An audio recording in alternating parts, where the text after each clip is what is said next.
네, 안녕하세요. CMS에서 화학을 담당하고 있는 김민섭 선생님입니다. 오늘은 과거학 9강입니다. 우리 중등화학 심화에서 안 했던 마지막 내용이 들어있네요. 화학 반응에서 열의 출입. 요거 안 했습니다. 그래서 요거 하고 모든 챕터가 마무리될 수 있도록 하겠습니다. 우선 핵심 키워드가 하나밖에 없네요. 그죠? 핵심 키워드는 많이 들어봤죠. 발열 반응 그리고 흡열 반응. 요거 두 개 비교하는 거 한번 해보도록 하겠습니다.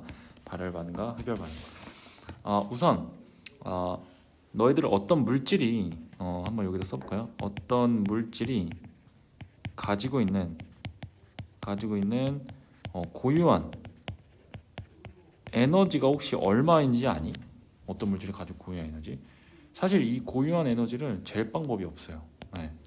왜냐면 뭐 절대 온도를 뭐 0K로 만들어서 운동 상태를 0으로 만든다. 뭐 에너지가 0인 지점을 만든다라고 하면 잴 수 있는데 사실 그게 어려워요. 왜냐면 이제 절대 온도에서도 어, 원자들은 혹은 그 원자 안에 있는 전자들 조금 움직임을 갖고 있거든요. 그래서 사실 이게 힘들어요.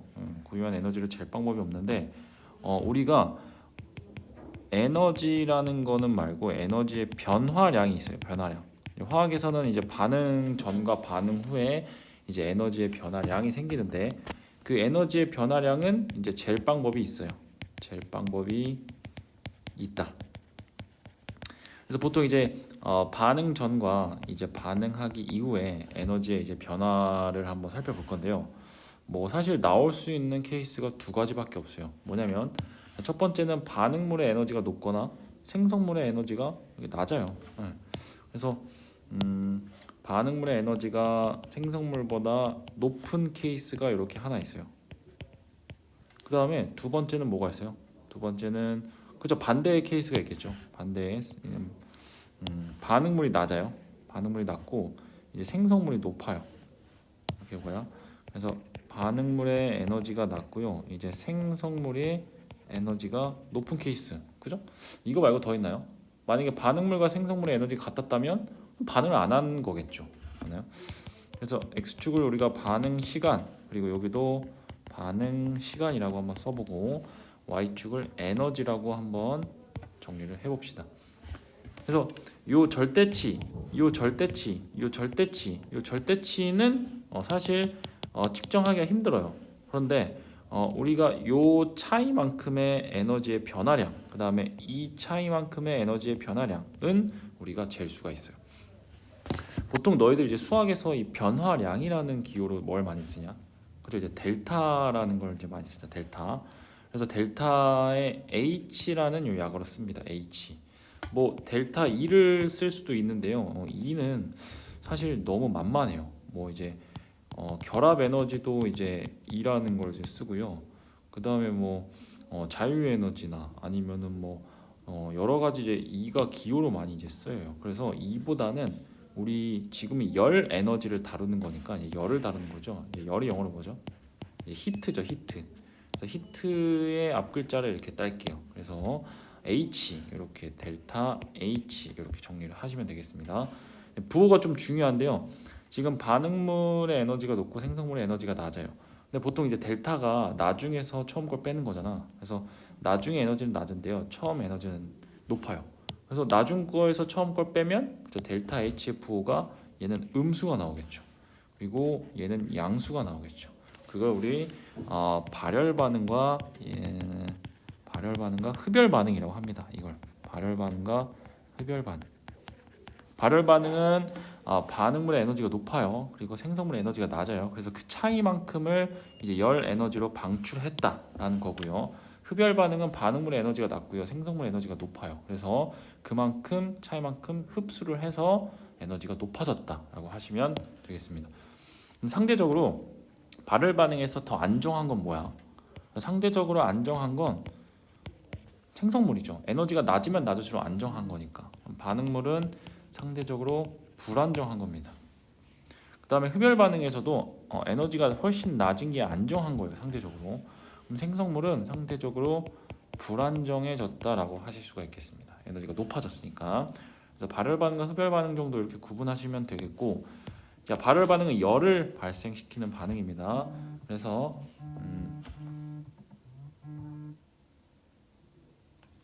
열을 발생시키는 반응입니다. 그래서 주위의 온도가 증가라고 하면 됩니다. 그 다음에 흡열 반응은 주위의 온도를 감소시킨다고 하시면 되겠죠. 자, 그 다음에 에너지의 변화량 델타 H의 부호가 중요합니다. 그쵸? 부호가 발열 반응 0보다 작아요. 근데 흡열 반응은 0보다 큽니다. 그래서 요 정도만 지금은 좀 정리해 두시면 될 것 같아요. 만약에 화학 2를 공부하신다라고 하면 조금 더 깊이 있게 들어가겠지만 지금 그 정도는 아니니까 여기서 마무리하고요. 이제 우리한테 좀 중요한 건 이제 발열 반응의 예시 한 4가지 정도 있고요. 그 다음에 뒤에 보면 흡열 반응의 예시 한 4가지 정도가 있네요. 그죠? 요거를 한번 같이 한번 써보도록 하겠습니다. 한 4가지 정도 정리를 해보면 일단 첫 번째는 우리가 중화 반응은 이제 발열 반응입니다. 중화 반응. 그 다음에 두 번째는요, 금속과 이제 산의 반응. 이것도 이제 발열 반응이고요. 자, 세 번째는 그쵸, 우리가 제일 잘 알고 있는 연소 반응입니다. 연소 반응. 그 다음에 네 번째는 이제 산화 반응. 이것도 발열 반응입니다. 그래서 네 가지만 기억해 두시면 될 것 같아요. 자, 반응식을 한번 써볼게요. 중화 반응의 반응식은 어떻게 써요? 저 산과 누구랑 만났어요? 염기랑 만난 거죠. 그래서 HCl과 NaOH. 염산과 수산화나트륨이 만났어요. 그래서 NaCl이라는 염을 만들고, 자, 그 다음에 H2를 이렇게 만든다. 그리고 얘는 이제 열을 발생시키는 이제 발열 반응이다라고 하시면 되겠다. 지금 반응물이 왼쪽이고요, 생성물이 오른쪽이잖아. 그래서 발열 반응 같은 경우는 반응물의 에너지가 생성물과 같아지려면 생성물이 이만큼의 열이 더 필요한 거잖아. 그죠? 그래서 우변에 이렇게 쓴 거예요. 아시겠죠? 자, 여기 지우도록 하겠습니다. 자, 됐고. 자, 그다음에 금속과 산의 반응입니다. 금속은 대표적으로 아연을 한번 써보도록 할게요. 아연. 그다음에 산은 HCl, 염산 써보도록 하겠습니다. 자, 그럼 뭐가 되냐? 염화 아연이 되고요. 그다음에 수소 기체가 이렇게 미량 생깁니다. 그래서 요것도 이제 발열 반응입니다. 요것도 실제로 열을 낼 수 있는 발열 반응입니다. 세 번째는 연소 반응입니다. 연소 반응은 너희들 한번 써볼래요? 반응식은 참고로 메테인의 연소 반응식을 한번 써볼까요? 메테인의 연소 반응식. 이 정도는 쓰실 수 있겠죠? 메테인의 연소 반응식. 이제는 이 정도는 쓰실 수 있어야 우리가 레벨이 많이 높아졌다라고 얘기하실 수 있을 것 같아요. 자, 메테인 연소 반응식 써볼까요? 자, 시작하십시오. 쌤이 얘기 안 해도. 자, 써보셨나요? 좋습니다. 일단 쌤이랑 맞는지 확인해 볼게요. 자, 메테인은 CH4입니다. CH4 기체죠. 얘가 이제 산소랑 만나야 돼요. 산소랑 만나서 이산화탄소가 기본적으로 나오고요. 그 다음에 이제 상온에서 이제 물이 나온다. 이렇게 생각하시면 되겠습니다. 산소랑 만나서 물과 이산화탄소가 나온다. 이게 연소 반응의 기본 원리죠. 그 다음에 산화 반응입니다. 산화 반응은 우리가 산화환원 나중에 이제 또 배울 건데요. 우선 산화 반응은 산소화라고도 할 수 있어요. 산소화 반응. 그래서 산소를 얻는 반응입니다. 예컨대 이제 철이 있어요. 철이랑 이제 산소 기체랑 만나면요, 이제 산화철이 됩니다. 그래서 Fe2O3가 이렇게 됩니다. 그러면서 실제로 열을 낼 수 있는 반응이에요. 여기도 열, 여기도 열. 이렇게 해서 네 가지 정도만 좀 발열 반응, 중화 반응, 그러면 금속과 산의 반응, 연소 반응, 산화 반응, 이렇게 해서 전부 다 열을 내는 발열 반응이다. 흡열 반응에는 뭐가 있는지 한번 볼까요? 흡열 반응. 흡열 반응은 기본적으로 첫 번째는 탄산, 수소, 나트륨의 열분해라는 게 있습니다. 열분해. 이거는 흡열 반응이에요. 자, 그 다음에 두 번째는 수산화 바륨이에요. 수산화 바륨 팔수화물. 팔수화물이 뭐냐면 H2O가 8개 있다고. 수산화 바륨 팔수화물과 질산 암모늄이라는 게 있습니다. 질산 암모늄의 이제 반응. 이것도 흡열 반응이고, 자, 세 번째는 마찬가지로 질산 암모늄의 용해 반응도 흡열 반응이고, 네 번째는 광합성. 이것도 흡열 반응입니다. 자, 우선 탄산수 나트륨 열분해 반응식 한번 써볼까요? 일단 NaHCO3입니다. 얘가 이제 열을 받아요. 열이 필요한 겁니다. 그만큼. 그래서 흡수하면요, 열을 흡수하면 에너지가 높아져요. 그러면서 뭐로 분해가 되냐? Na2CO3가 됩니다. Na2CO3 이렇게.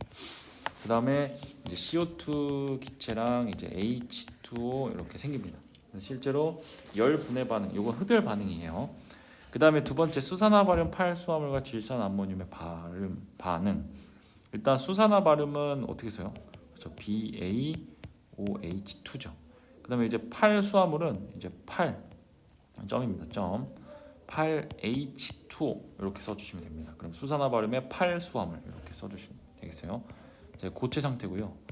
그 다음에 질산 암모늄은 다 쓸 수 있죠. 질산 암모늄 NH4NO3. 얘네 두 개가 이제 만나면요, 이제 이렇게 됩니다. 이제 질산 바륨이 이렇게 생겨요. 네. 그 다음에 H2O가 10개 생기고요. 그 다음에 이제 암모니아도 이제 소량 생깁니다. 암모니아 기체. 그래서 이렇게 반응식이 됐고, 하나가 빠졌네요, 그죠? 여기에 열 에너지가 필요한 거죠. 알겠죠? 그 다음에 질산 암모늄의 용해는요, 요 녀석입니다. 요 녀석을 그대로 끌고 들어오시면 됩니다. 얘가 이제 물에 녹으면요, NH4NO3. 얘가 물에 녹으면 이제 열을 내죠. 열을 내면서 이제 이온화가 됩니다. 이렇게 이온화가 되고, 그 다음에 NO3- 이렇게도 이제 이온화가 이렇게 돼요. 실제로 이거 실험을 한번 해보면 이렇게 이제 삼각 플라스크라는 게 있어요. 삼각 플라스크. 여기다가 이제 물을 H2O를 이렇게 담아 놓은 다음에 H2O 담아 놓은 다음에 실제로 여기다가 나무도막 위에 이제 삼각 플라스크를 올려놔요. 나무도막 위에 이렇게 해서 이렇게 올려놓습니다. 여기 살짝 물을 뿌려놔요. 나무도막과 플라스크에 물을 뿌려놔요. 그래서 이 상태에서 이제 이 질산 암모늄이라는 걸 이제 넣잖아요. 고체를 넣으면 흡열 반응이 일어나면서 주위의 온도가 이제 감소하는 거죠. 그래서 실제로 요 물을 뿌려놨던 곳에 뭐가 되냐? 이제 얼음이 생겨요. 얼음. 여기 이제 얼음이 생깁니다. 얼음. 이렇게 얼어요. 그래서 이제 이걸 들면 나무도막이 같이 이제 딸려 들어 올려지게 됩니다. 실제로 이게 흡열 반응의 증명인 거죠. 어떻게 보면. 자, 그래서 이제 이런 실험도 있다라는 거고, 자, 뒤에 가면 실제로 그림이 있어요. 네, 그때 다시 한번 설명드릴 거고, 광합성 하겠습니다. 광합성도 지금부터 반응식 한번 써 보십시오. 시작.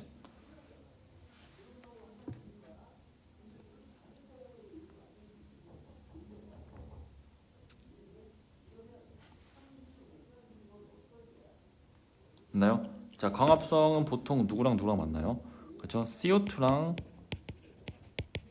H2O랑 만나는 거죠. 그래서 이제 포도당이 생깁니다. 맞나요? C6H12O6 포도당이 이렇게 생기고요. 그 다음에 산소 기체가 이렇게 생기는 게 광합성이죠. 여기도 마찬가지로 열 이렇게 써주시면 되겠다. 이제 흡열 반응입니다. 이렇게 해서 네 가지 정도로 구분시켜 봤어요. 발열 반응과 흡열 반응의 예시 네 가지. 자, 3번입니다. 이제 이거를 어떻게 이제 활용하고 응용하냐? 네 가지 정도 또 먼저 만들어 놨어요. 자, 열을 이제 활용해 봅시다. 이 발열 반응, 흡열 반응을 이용해서. 자, 일단 한 세 가지 정도를 발열 반응을 이용할 거고요. 그다음에 한 가지 정도를 흡열 반응을 한번 이용해 보도록 하겠습니다. 자, 첫 번째는 뭐냐?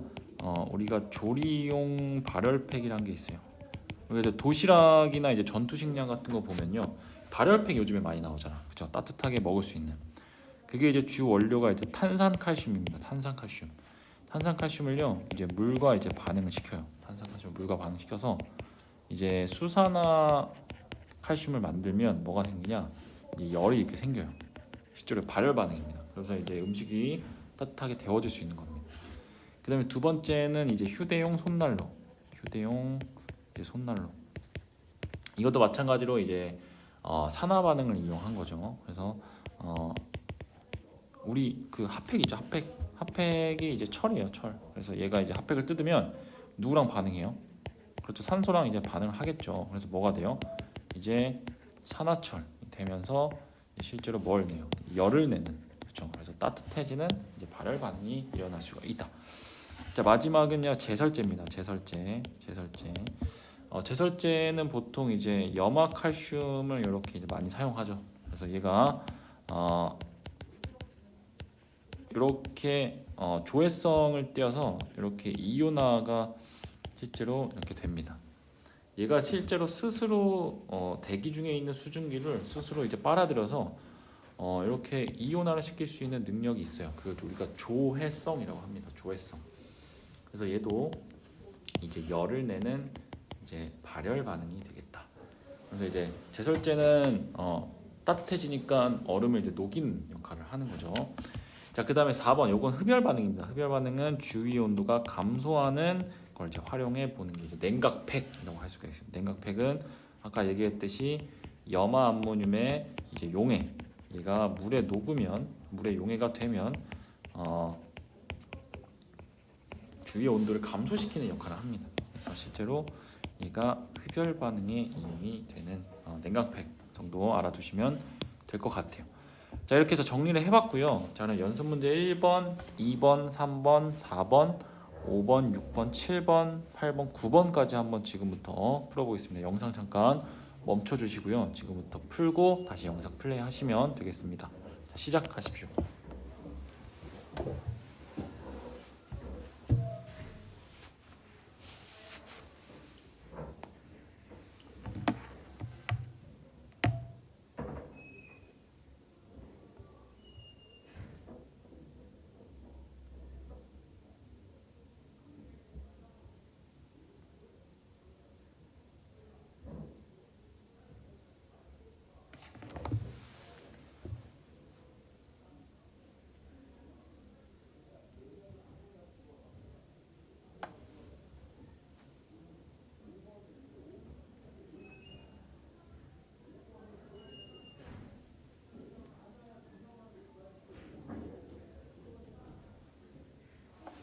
자, 됐나요?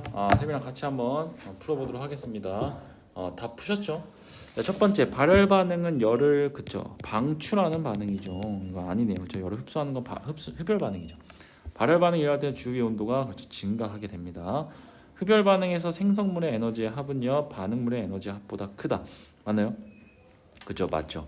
생성물이 훨씬 더 에너지가 높았죠. 흡열 반응은 그죠. 이렇게 불안정했다. 발열 반응 반응물이 더 에너지가 낮았다. 그래서 XOO.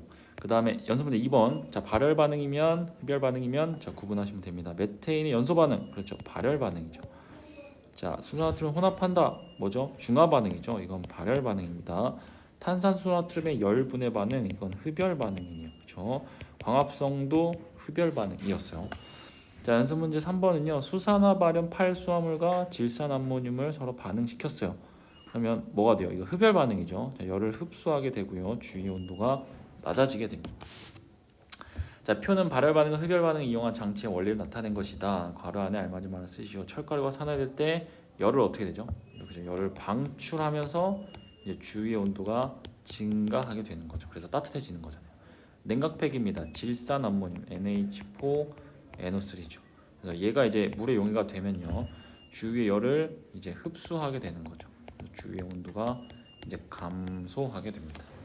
자, 4번까지 풀어봤고, 자 5번입니다. 한번 하나씩 다 읽어볼까요? 자, 열의 출입에 대해서 옳지 않은 것입니다. 발열 반응은 열을 방출하는 반응 그죠, 맞죠? 자, 발열 반응이 일어나면 주위 온도 증가하는 것도 맞고, 흡열 반응이 일어날 때 열을 흡수한다 그렇죠, 맞고, 중화 반응과 금속 반응은 산과 금속의 반응은 발열 반응인 거죠. 이거 발열 반응의 예다. 그래서 4번이 옳지 않습니다. 자, 발열 반응에서 생성물의 에너지 합은 반응물의 에너지 합보다 작다. 그렇죠. 실제로 에너지가 이렇게 방출되는 거죠. 델타 HFO가 음수였다. 자, 연습 문제 6번. 자, 요 그래프만 보고 바로 이해하실 수 있어야 돼. 이거는 흡열 반응인 거죠. 흡열 반응. 에너지가 높아졌어요. 델타 H가 양수였죠. 자, 첫 번째는 옳은 것만 보기 위해서 고른 것은 열을 흡수하는 반응 맞고, 반응이 일어나면 주위의 온도가 낮아지는 거 맞죠? 그죠? 낮아지는 거 맞네요. 자, 철을 녹쓰는 반응, 열의 투입, 이거는 발열 반응이니까 아니네요. 그죠? 자, 그래서 기억과 니은 선택하시면 되고, 자, 그다음에 연습 문제 7번입니다. 지금 가는 발열 반응입니다. 가는 이거 금속과 산의 반응, 발열 반응 맞죠? 자, 그다음에 가에서 생성물의 에너지 합은 반응물의 에너지 합보다 크다. 가가 뭐죠? 가가 발열 반응인데요. 생성물의 에너지의 합이 발열 반응은 그죠? 작죠.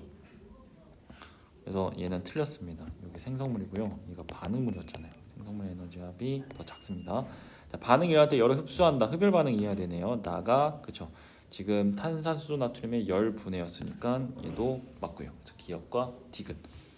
자, 그다음에 8번. 이거야 이거. 지금 이 나무 도막에 살짝 이제 물을 뿌려놨을 텐데요. 이게 이제 얼었어요. 이거 살짝 얼은 거야. 이제 얼음이 됐어요.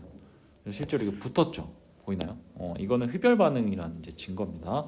자, 반응을 할 때 주위 온도는 낮아지죠. 반응물의 에너지의 합이 생성물의 에너지의 합보다 크다. 맞나요? 이것도 아니네요. 자, 그다음에 질산암모늄의 용해 열의 주입방황 같다. 이거 흡열 반응이니까 맞죠. 자, 9번은 뭐야? 연소 반응이죠. 이제 발열 반응이고 델타 H가 음수죠.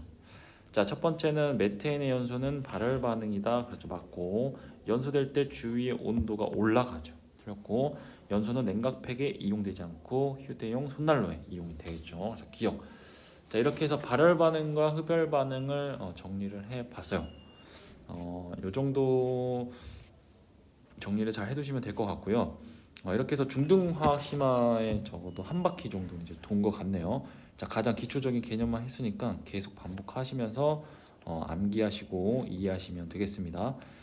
자, 우리가 안 한 게 있는데요. 특강 시간에 요거 지금 32페이지에 요 10번 있죠. 10번을 좀 하고 넘어가야 될 것 같아서 좀 준비를 했어요. 지금 원자 모형과 관련된 이야기를 좀 해보고 싶어서 가지고 와봤어요. 원자 모형을 좀 시대순으로 역사적으로 어떻게 변천이 됐는지 한번 이야기를 해보고 싶은데요. 이거 화학 원의 내용입니다. 좀 선행 내용이에요. 네, 한번 들어보세요. 보통 이제 원자 모형은 우리가 알고 있는 원자 핵이 있죠. 원자 핵. 원자 핵은 양성자랑 뭐랑 이루어져 있죠? 중성자랑 이루어져 있죠. 그래서 그 주위를 누가 돌고 있어요? 전자가 이렇게 돌고 있다고. 근데 이제 과거에는 이 전체 원자 모형 알았겠냐? 몰랐어요. 그죠? 그래서 실제로 이 원자라는 게 어떻게 생겼는지 역사적으로 인식이 좀 달랐어요. 그래서 그걸 이제 주장하는 사람들이 몇 명 있었고, 그 우리가 좀 알아야 될 것들이 좀 있어요. 그래서 첫 번째는 자, 더 이상 원자는요 못 쪼갠다. 그러니까 물질의 기본 단위다. 쪼개지지 않은 입자로 이루어져 있다. 이걸 우리 돌턴 아저씨가 이제 얘기를 했어요. 돌턴 아저씨가. 돌턴 다음에 이제 영국에 이제 유명한 이제 과학자가 한 명 있어요. 톰슨이라는 분인데요. 최초로 이제 전자라는 걸 이제 발견하신 분이죠. 톰슨은 뭐라고 했냐? 이제 아니다. 더 이상 쪼갤 수 없는 물질이 아니라 일단 아주 푸딩 같이 아주 말랑말랑한 양전화 덩어리로 이루어져 있다. 그리고 거기에 이제 전자가 건포도처럼 박혀져 있다. 그래서 실제로 우리가 푸딩 모양이랑 좀 비슷하다. 그래서 실제로 이렇게 이제 정의를 했다고 해요. 근데 그냥 했겠냐? 아니죠. 이제 실험을 통해서 이제 증명을 한 거야. 톰슨이 행한 실험이 있어요. 무슨 실험이냐? 이게 음극선관 이제 실험이에요. 음극선관 실험. 음극선관 실험을 뒤에서 설명할 건데요. 자, 여기서 실험을 통해서 이제 발견한 게 중요합니다. 이제 뭘 발견했냐? 이제 전자를 최초로 이제 발견하신 분이에요. 톰슨이 전자를 최초로 발견했다. 뒤에 가서 실험에 대해서 설명하겠습니다. 자, 세 번째는 누구냐? 톰슨의 제자였어요. 톰슨의 제자인 러더퍼드라고 하는 사람이 있습니다. 뉴질랜드 사람이에요. 러더퍼드가 원자 중심에는요, 이제 원자 중심에 원자 핵이라는 게 있어요. 원자핵이 있고 이제 전자가 이 원자핵 주위를 그냥 돌고 있다 정도만 이제 주장을 했습니다. 근데 이분도 마찬가지로 그냥 한 게 아니라 이제 실험을 통해서 이제 한 거예요. 얘는 이제 알파 입자 산란 실험이라는 걸 이제 했어요. 산란 실험. 그래서 이분은 최초로 이제 원자핵을 최초로 발견하신 분입니다. 자, 근데 오해는 하지 마요. 잘 봐요. 원자핵이지 양성자는 절대 아닙니다. 양성자는 뒤에 있네요. 그래서 원자핵까지만 발견했다. 자, 그 다음에 네 번째가 이제 닐스 보어라는 분이 원자핵 주위를 전자가 그냥 안 돈다. 그냥 안 돌고요. 일정한 궤도를 타고 돌고 있다. 일정한 궤도로 원동하고 있다라고 이제 주장했습니다. 이분도 실험을 통해서 무슨 실험이냐? 수소원자 선스펙트럼이라는 실험을 통해서 이제 주장을 했어요. 실제로 전자 껍질을 발견했습니다. 전자 껍질을 이제 최초로 발견하신 분이죠. 그래서 여기 네 번째 보어까지 했고요. 이제 현대적 모형에 와서는요. 이제 과학자들이 모여서 실제로 혹시 그 독일의 과학자인 하이젠베르크라는 사람이 아니 얘들아 하이젠베르크의 혹시 불확정성의 원리라고 아십니까? 불확정성의 원리. 이분이 뭐라고 했냐면 전자의 정확한 위치와 속도를 동시에 결정할 수가 없다. 알 수가 없다. 결정할 수 없다. 이렇게 이제 주장하신 분인데요. 실제로 전자는 우리가 이제 눈에 보이지 않는 거예요. 이제 찾을 수가 없습니다. 마치 이제 시간과 같은 겁니다. 시간. 뭐 지금이라는 게 있어요? 없죠. 지금 하는 순간 과거가 되어버리죠. 전자도 야 발견했다. 지금 하는 순간 이제 다른 곳으로 이제 이동하게 되는 거죠. 실제 전자의 위치를 알 수가 없어요. 그래서 이제 전자의 위치를 알 수 없으니까 전자가 원자핵 주변에서 이렇게 발견될 수 있는 확률로서만 나타내자. 이 확률. 그래서 이 확률이 이제 오비탈 이론이라는 게 이제 도입이 되기 시작합니다. 오비탈 이론. 그래서 오비탈 이론은 나중에 시간이 되면 좀 자세히 설명하도록 하겠습니다. 그래서 현대적 모형까지 이렇게 정리를 했고요. 변천 과정 여기 이제 그림이 있어요. 요거 한번 보시면 좋을 것 같고, 톰슨은 그냥 돌이다. 돌이다. 그냥 더 이상 쪼개지지 않는다. 근데 이제 돌턴은 더 이상 쪼개지지 않는다. 근데 톰슨은 푸딩 같이 생겼어요. 푸딩 같이 생겼고요. 양전화 덩어리로 이루어져 있다. 근데 이제 전자가 뭐처럼 박혀져 있다? 그렇죠. 전자가 건포도처럼 이렇게 송송송송송 박혀져 있다라고 이제 주장을 한 거예요. 러더퍼드는 아니다. 그게 아니고 가운데 어떤 질량이 집중되어 있는 원자핵이라는 게 있고요. 전자가 그 주위를 이렇게 돌고 있을 뿐이다라고 이제 주장을 한 거죠. 근데 보어는 그냥 도는데 그냥 돌지 않고 얘가 일정한 궤도를 타고 이렇게 돌아. 그 일정한 궤도를 전자 껍질이라고 불러. 보어가 이제 이야기한 거고요. 현대에 와서는요. 원자핵 주위에서 실제로 전자가 발견된 확률로서만 이제 보자. 내가 지금 여기다 점을 계속 찍고 있는 게 실제 전자의 개수야? 전자 개수는 절대 아닙니다. 실제로 전자가 발견될 확률을 찍은 거예요. 확률을 찍은 겁니다. 그래서 실제로 이 확률이 모형이 이렇게 될 수가 있어요. 총 5가지의 변천 과정을 좀 이해하고 암기해 두실 필요가 있어요. 중요한 거 이제 톰슨의 음극선과 실험과 이제 알파 입자 산란 실험에 대해서 설명해 보도록 하겠습니다. 오래 걸리는데요. 이제 간단하게 그냥 핵심 키워드만 가지고 설명을 해볼게요. 자, 실험이 3가지가 있어요. 뭐냐면 일단 유리관을 하나 갖다 넣어요. 이렇게 유리관을 하나 갖다 놓고 여기를 이제 진공 상태로 만들어요. 진공 상태는 압력이 없다는 거죠. 압력이 없습니다. 자, 이 진공 상태를 만들어 준 다음에 이 에너지를 이렇게 줍니다. 마이너스 극과 자, 마이너스 쪽과 이제 플러스 쪽이 있는데요. 이제 마이너스와 플러스에 이제 고전압을 걸어줘요. 에너지를 크게 이제 걸어주는 거예요. 그럼 그 당시에 뭘 알았냐면 마이너스 전하 쪽에서 이제 뭔가 이렇게 나간다는 건 알고 있었어. 뭔가 입자가 나간다는 건 알고 있었는데 그 입자의 정체가 뭔지는 몰랐어. 근데 그 특징들을 한번 살펴보니까 이제 첫 번째는 뭐냐? 그 음극선이라는 입자가 나가는 진로에 이제 장애물을 설치해 놨더니 장애물을 설치해 놨어요. 그럴 때 뭐가 생겼어요? 이제 뒤에 이제 그림자가 생겼대요. 그럼 적어도 음극선이 이제 뭘 가지고 있어요? 직진성을 이제 가지고 있다는 겁니다. 가는요. 음극선이 직진성을 가지고 있다라고 하시면 되겠고요. 나는요. 이제 음극선이라는 뭐 입자가 이제 나오는 건 알았는데 그 나오는 통로 중간에 바람개비를 걸어줬더니 이 바람개비가 실제로 돌았어요. 네, 바람개비 회전했다고 합니다. 실제로 음극선이 질량이라는 물리량을 실제로 가지고 있다. 그래서 이제 돈 거잖아, 그죠? 바람개비가. 그래서 이러한 질량이라는 물리량을 가진다라는 걸 발견했고, 그 다음에 세 번째는요, 이제 뭔가 이제 튀어 나가는데요. 뭔가 이제 튀어 나가는데, 그 중간에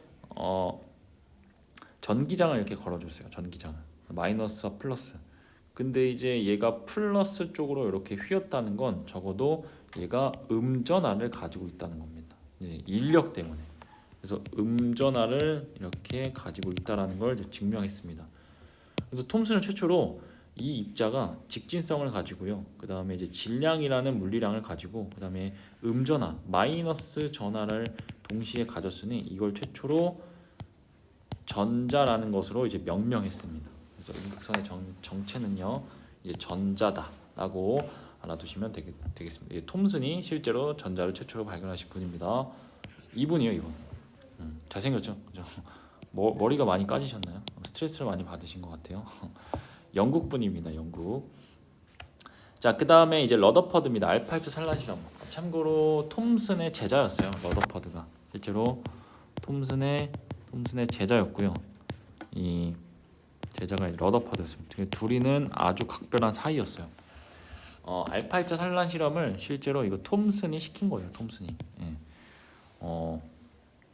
교수님이 워낙 이제 바빠요. 나중에 이제 대학 가시면 알겠지만 교수님은 이제 바쁘기 때문에 이런 실험 하나하나를 할 시간이 없어요. 그래서 이 실험을 뭐 대학원생이나 이제 학부생들한테 시킵니다.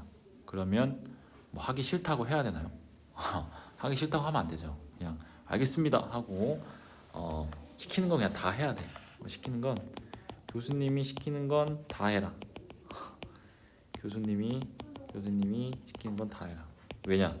교수님의 말이 곧 법이다. 이제 공대로 가면 알게 될 겁니다. 어쨌든 나중에 시키면 꼭 하세요. 너희들도 이제 선생님이 시키는 걸 잘 해라. 선생님이 시키는 걸 잘 해라. 왜? 선생님의 말이 곧 법입니까? 법이다. 근데 궁금한 게 있어요. 법인데 다들 숙제는 왜 이렇게 잘 안 해오는 거죠? 숙제는 왜 이렇게 잘 안 해오는 거죠? 선생님 말이 법인데요. 아, 농담이고요. 숙제를 좀 잘 해오시면 좋겠습니다. 말 좀 잘 들어라 얘들아. 알겠죠? 농담이고요. 자, 알파 입자 산란 실험 한번 그려보겠습니다. 설명을 한번 해볼게요. 위에 그림이 있는데 자, 무시하시고 쌤이 설명드리겠습니다. 자, 일단 이렇게 알파 입자의 발생 장치라는 걸 하나 갖다 놔요. 이 알파 입자의 정체가 뭐냐면 원자번호 2번인 헬륨입니다. 헬륨. 근데 헬륨에서 전자 두 개를 뗀 거예요. 그냥 전자가 없어요. 그럼 적어도 이 입자는요 플러스 전하를 가진 양전하를 가진 입자일 겁니다. 알파 입자는. 아시겠죠?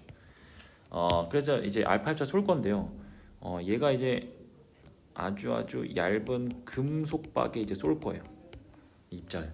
근데 막 너희들 막 이게 아주 두꺼운 뭐 벽돌 이렇게 쓰면 안 돼요. 이런 물질을 쓰면 안 되죠. 왜냐면 이제 입자가 가다가 휠 거 아니야. 근데 너무 이제 오차가 많이 생길 거 아니야. 원자의 모형이 어떻게 생겼는지를 알기 위하려면 최소한의 입자가 휘거나 아니면 튕겨져 나가는 정도를 최소화해야 될 거 아니야. 그래서 이제 금속박이라는 아주 얇은 물질을 갖다 놨습니다. 자, 그 다음에 그 주변을 이제 이렇게 형광 스크린으로 이렇게 둘렀어요. 형광 스크린으로. 자, 둘렀는데요. 자, 이제 첫 번째로 이제 알파 입자를 쏘게 됩니다. 금속 박에게 쏴요. 처음에 어떻게 됐죠? 그대로 이렇게 나옵니다. 그대로 통과했어요. 두 번째로 이제 쏩니다. 두 번째도 그대로 통과했어요. 세 번째도 쏴볼까요? 세 번째도 통과했다고 합니다. 네 번째도 통과, 다섯 번째도 통과, 여섯 번째 통과, 일곱 번째 통과, 여덟 번째 통과합니다. 계속 통과합니다. 열 번째도 계속 통과해요. 그렇게 몇 번 쐈냐면 한 7,000번쯤 쐈습니다. 7,000번쯤 쐈더니 갑자기 7,001번째에서 한 마리가 이렇게 휘었어요. 네. 그 다음에 이제 계속 쏘는데요. 계속 쏩니다. 계속 쏴요. 계속 쏘는데 15,000번쯤 쐈어요. 15,000번쯤 쐈을 때 또 한 마리가 이렇게 휩니다. 사실 이것까지는 이제 톰슨이 예상을 했어요. 야씨 톰슨 진짜 천재지 않냐? 톰슨까지 예상했는데 그 러더퍼드가 이제 생각을 했어요. 아 진짜 내가 이제 교수님을 잘 만났구나. 천재 교수님 만났구나. 그러던 찰나에 갑자기 마지막에 한 마리가 반대쪽으로 이렇게 튕겨져 나왔습니다. 이 뭐죠? 갑자기 이게 갑자기 어떻게 된 일이지? 갑자기 의아하네요, 그죠? 의아합니다. 왜 이런 말도 안 되는 그 결과가 나왔나요? 러더퍼드가 실제로 예상치 못한 결과로 인해서 처음에는요 본인이 실험을 잘못했다고 생각했어요. 뭐 알파 입자 실험 발생 장치가 잘못됐던지, 뭐 고장이 났던지, 아니면 금속박에 이물질이 묻었던지, 뭐 여러 가지 오차에 의해서 이 파란색이 나온 거다라고 이제 의심을 했지만 다음 날에 실험을 또 하고 그 다음 날에 또 하고 계속 했어요. 자 그렇게 몇 년 했냐면요 1년 동안 했습니다. 무려 1년. 네, 1년. 근데 이제 너희들도 이제 사람이라면 1년 동안 이제 같은 실험을 반복해서 같은 결과가 나오면 그렇죠. 이제 의심해 볼 만한 여지가 있죠. 러더퍼드가 이제 생각했습니다. 아, 이건 톰슨의 이론이 잘못됐다. 내 스승님, 내 교수님의 이론이 잘못됐다. 용기 있죠. 그래서 최초로 스승의 이론을 뒤집으신 분이 이제 러더퍼드입니다. 그래서 실제로 우리 톰슨은 어떻게 예상했냐면 이 빨간색까지는 예상했다고 했잖아요. 그래서 대부분 그냥 이제 통과할 것이다. 이제 빠른 속도로 지나가기 때문에 이제 대부분 빨리 갈 것이다. 그래서 이렇게 밑에다 써볼까요? 톰슨의 예상입니다. 아주 말랑말랑한 양전화 덩어리, 푸딩같이 생긴 양전화 덩어리로 이루어져 있고 이제 전자가 뭐처럼 박혀져 있어요. 그죠? 건포도처럼 이렇게 박혀져 있다라고 했잖아요. 그죠?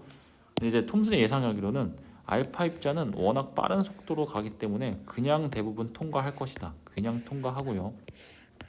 자, 얘가 플러스 전하를 띈다고 했었죠. 근데 플러스와 마이너스 전자의 아주 근처로 가게 되면 인력에 의해서 이렇게 휠 것이다 라고 이제 정의를 했습니다.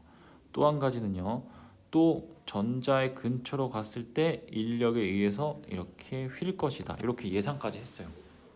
자, 근데 러더퍼는 어떻게 해석했냐면 이거 아니고요. 이거 아니고 대부분 원자는 비어 있다. 빈 공간이야. 그리고 가운데 뭔가 질량이 집중되어 있는 게 있는데 이게 바로 원자핵입니다. 원자핵. 근데 원자핵이고 그 주위를 이제 전자가 이렇게 돌고 있는 걸 뿐입니다. 그래서 지금 대부분 비어 있으니까 대부분의 입자가 빈 공간을 통해서 그냥 통과하는 거예요. 통과하는 거예요. 그다음에 두 번째, 자, 플러스 전하와 플러스 전하는요 서로 반발력이 생기죠. 아주 가까이 갔을 때 이렇게 휘는 겁니다. 반발력에 의해서 이렇게 휘는 겁니다. 그리고 아주 지극히 드문 확률로 어떻게 충돌했을 때 정면으로 충돌했을 때 반대쪽으로 튕겨져 나온 것이다. 이렇게 이제 실제로 예측을 했습니다. 러더퍼드 똑똑하죠. 그래서 우리는 보통 이걸 이제 톰슨의 예상이라고 하고요. 톰슨의 예상, 실제로 오른쪽을 러더퍼드의 이제 해석이라고 정리를 하면 되겠습니다. 알겠죠? 그래서 최초로 원자핵이라는 걸 이제 발견하신 분이 이제 톰슨입니다. 이게 이제 원자핵이었죠. 원자핵. 톰슨과 이제 러더퍼드의 실험까지 봤고요. 그러면 요거 10번을 통해서 이제 마무리하고 이제 수업은 종료하도록 하겠습니다. 자, 총 5가지 과정을 좀 거쳐 볼게요. 일단 첫 번째는 누구죠? 돌턴입니다. 돌턴. 돌턴은 자 그냥 더 이상 쪼개지지 않은 입자로 이루어져 있다 원자는 라고 했고 그 다음에 이제 그 톰슨이 뭐라고 했죠? 아주 원자 모양은 양전화 덩어리의 푸딩 모양처럼 생긴 말랑말랑한 모양이다. 그 다음에 이제 전자가 박혀져 있는데 뭐처럼 박혀져 있다? 건포도처럼 이렇게 박혀져 있다. 누가? 이제 톰슨이라는 사람이 주장을 했죠. 톰슨. 무슨 실험인가요? 그죠? 음극선과 실험이죠. 음극선과 실험. 자, 그 다음에 이거 아니다. 러더퍼드는 대부분 비어 있다. 대부분 비어 있고 가운데 원자 핵이라는 게 이제 존재하고 전자가 돌고 있을 뿐이다. 그래서 이거는 우리가 어니스트 러더퍼드가 발견한 원자 모형이죠. 근데 이제 보어는요, 러더퍼드, 네가 생각한 게 맞는데, 조금 내가 보완을 할게. 뭐냐면 전자가 그냥 안 돌아. 전자가요, 원자 핵 주위를 일정한 궤도를 타고 이렇게 돕니다. 일정한 궤도를 타고 이렇게 돌아. 그래서 실제로 보어의 모형이고요. 이게 그 다음에 마지막은 뭐냐? 현대적 모형이 와서 실제로 원자 핵 주위에서 전자가 발견될 확률로서만 나타내자. 전자는 실제로 속도와 위치를 동시에 결정할 수 없으니 이 확률로서만 보자. 그래서 이 확률 이론 함수인 오비탈 이론이 이렇게 도입된 겁니다. 오비탈 이론. 오비탈 현대적 모형이라고 합시다. 이렇게 생겼고요. 현대적 모형. 이렇게 이제 정리를 하면 되겠습니다. 그림을 사실 이렇게 못 그렸는데요. 앞에 있는 그림을 그려놨어요. 여기 있죠, 그죠? 여기를 보시면 됩니다. 앞에서 이제 설명했던 원자 모형이 이제 이해가 되는 거죠. 돌턴, 그 다음에 이제 톰슨, 건포도, 그 다음에 러더퍼드, 원자 핵, 보어, 현대적 모형이 와서까지. 이게 5단계 변천 과정이 화학 1에서도 그렇고 중등화학 심화, 특히나 하이탑 교재 우리 심화 내용으로 나와 있기도 해요. 이런 것들은 반드시 암기하시고 이해해 두시면 좋겠습니다. 다른 건 몰라도 이 5가지 변천 과정은 암기하십시오.